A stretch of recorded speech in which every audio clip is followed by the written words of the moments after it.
Good morning ರಾಣಿ sir. ಅಯ್ಯೋ ರಾಣಿ ಅವರಲ್ಲ. ಐ ಆಮ್ ಸಾರಿ.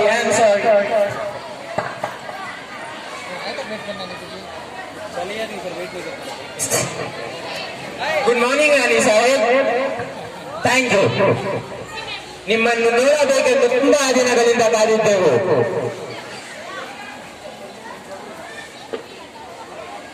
ವಿಷಯವೇನು ಕೇಳಿ ಮಂತ್ರಿಗಳೇ. Wow, you are an angel. ಪಟಕಪಟ. We have to be. ನಾವು ಇಲ್ಲಿ ಬಂದದ್ದು ಮನ್ರೋ ಸಾಹೇಬರ ಒಪ್ಪಂದತೆ ನೀವು ಕೊಡಬೇಕಾದ ಕಪ್ಪವನ್ನು ಕೇಳುವುದಕ್ಕೆ. ಏನು ಕಪ್ಪ? ನಾವು ನಿಮಗೆ ಕಪ್ಪ ಕೊಡಬೇಕೆ? ಕಬ್ಬು ತಿನ್ನುವುದಕ್ಕೆ ಬಿಟ್ಟ ತಪ್ಪಿಗೆ ಕೂಲಿಯನ್ನು ಬೇರೆ ಕೊಡಬೇಕೆ? ಏಕೆ? ಮೋಡ ಮಳೆ ಸುರಿಸುತ್ತದೆ, ಭೂಮಿ ಬೆಳೆ ಬೆಳೆಯುತ್ತದೆ, ನಿಮಗೇಕೆ ಕೊಡಬೇಕು ಕಪ್ಪ?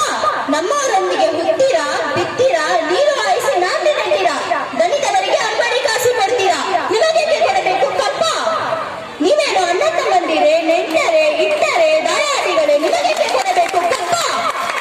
ಓ ಚೆನ್ನಮ್ಮ ರಾಣಿ, ನನಗೆ ಸಹಾಯ ಬೇಡ, ಕುಳಿತುಕೋ. ಇಂತಹ ಕಷ್ಟದಲ್ಲಿ ಇಷ್ಟೊಂದು ದರ್ಭವೇ? ಅದು ಕನ್ನಡಿಗರ ಹುಟ್ಟು ಗುಣ. ಹೀಗೆ ದರ್ಭ ಕಚ್ಚಿಕೊಂಡು ಮೈಸೂರು ಮಣ್ಣು ಪಾಲಾಯಿತು. ಅದು ನಿಮ್ಮ ವೀರತ್ವದಿಂದ ಅಲ್ಲ, ವಂಚನೆಯಿಂದ.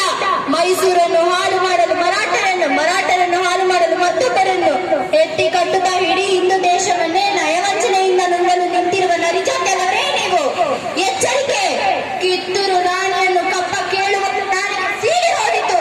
ಓಯ್, ಇನ್ಸಲ್ಟ್. ಚೆನ್ನಮ್ಮ ರಾಣಿಯನ್ನು ಸರಿ ಮಟ್ಟಿನ ಮೇಲೆ ಬೆಂಗಳೂರಿಗೆ ಆಡುತ್ತಿದ್ದೀರಿ.